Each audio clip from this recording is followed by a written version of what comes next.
கடைக்கு போறேன்னா நான் போயிடுறேன், ஃபர்ஸ்ட் ஆளா நான் போயிடுறேன். அப்படிதானே பசங்கள அவரு கிரேஸ் இல்லையே, அவரோட ஏஜ் அதுதானே, அதனால எதுவும் சொல்ல முடியாது.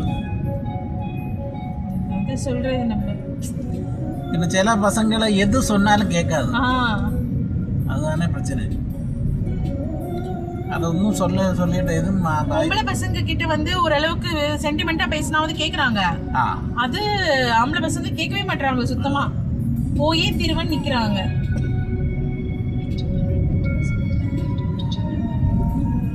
எங்கேயாவது கடைக்கு போகும்போது என் பொண்ணு வண்டி கேட்பான், அவங்க அப்பா கூட போற மாதிரி இருந்தா பின்னாடி உட்காந்துட்டு ஓட்டிட்டு போறதுக்கு அலோவ் பண்ணுவாங்க.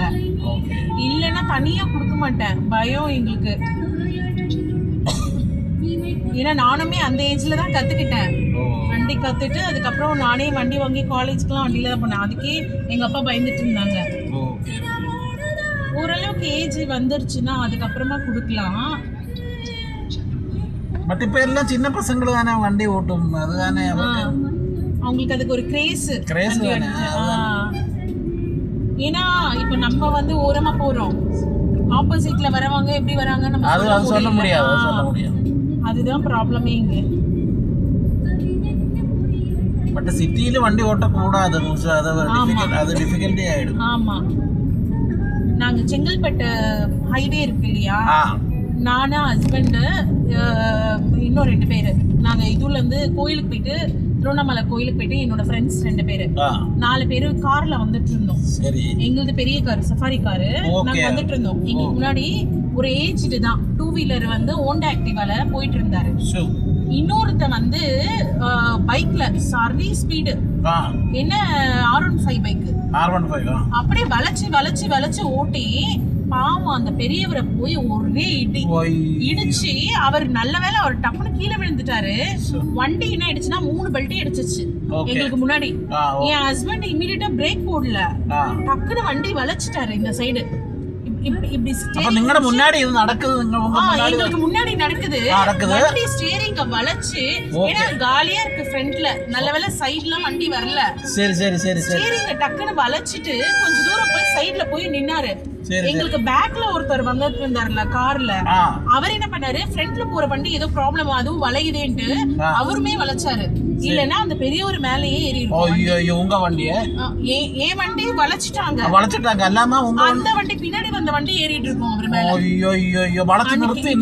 இந்த மாதிரி மெயின் அந்த வளைச்சதுக்கு முன்னாடி இப்படியே க்ளோஸ் பண்ணி வளைச்ச உடனே அவர் என்ன நினைச்சாரு, என்ன பிரச்சனைன்னு தெரியல, அவங்க வளைக்கறாங்கன்னு அவரு வளைச்சிட்டாரு. ஓகே அப்படியே ப்ளாக் பண்ணி வச்சேன், அப்படியே ப்ளாக் பண்ணி அதனால அது ஓகே பாவம் அவருக்கு. சரி, அவனுக்கும் அடி கீழே விழுந்து, அவனும் வண்டி கவுந்து அவனும் விழுந்து தேய்ச்சி அவன் ஹெல்மெட்லாம் போடல, அடி பாவம் அந்த பெரியவரு, அவரால எந்திரிக்கவே முடியல, ரத்தம் கை கால்லாம் அடி. வண்டி வந்து கண்டோம் எப்படின்னா இந்த மாதிரி ஹோண்டா ஆக்டிவா 3 பெல்ட் அடிச்சது எங்க முன்னாடி, அப்படியே இந்த பிலிம்ல பாக்குற மாதிரி இருந்தது. ஹோண்டா ஆக்டிவா 3 பெல்ட் அடிச்சது இப்படி. எங்களுக்கு என்ன பயம் ஆயிடுச்சுன்னா, இந்த வீல் வந்து ஏன்னா கரெக்டா இப்படிதான் போகுது, இந்த வீல் வளைச்சிட்டாரு, முடிஞ்ச அளவுக்கு அவ்வளவு இதுவா வந்து வளைச்சிட்டாரு. இருந்தாலும் இந்த வண்டி மேல அவர் மேல ஏதாவது ஏறிடுச்சா, கால் மேல கை மேல பயம் எங்களுக்கு.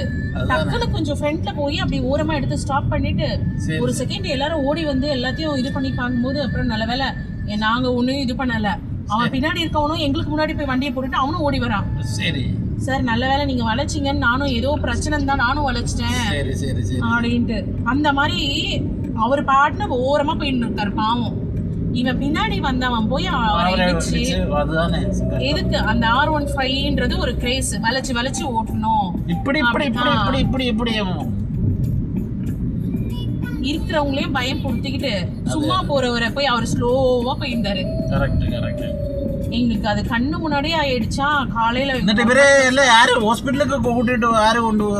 வேற ஆளு வந்தாங்க, எல்லாரும் வந்துட்டாங்க, அதுக்குள்ள ஆம்புலன்ஸ்க்கெல்லாம் போன் பண்ணிட்டாங்க, ஆளுங்க அங்க இருக்க ஆளுங்களே வந்துட்டாங்க. அதுக்கப்புறம் அவரை நான் பாத்துக்கிறேன், அவருக்கு கை கால்ல தான் அடி,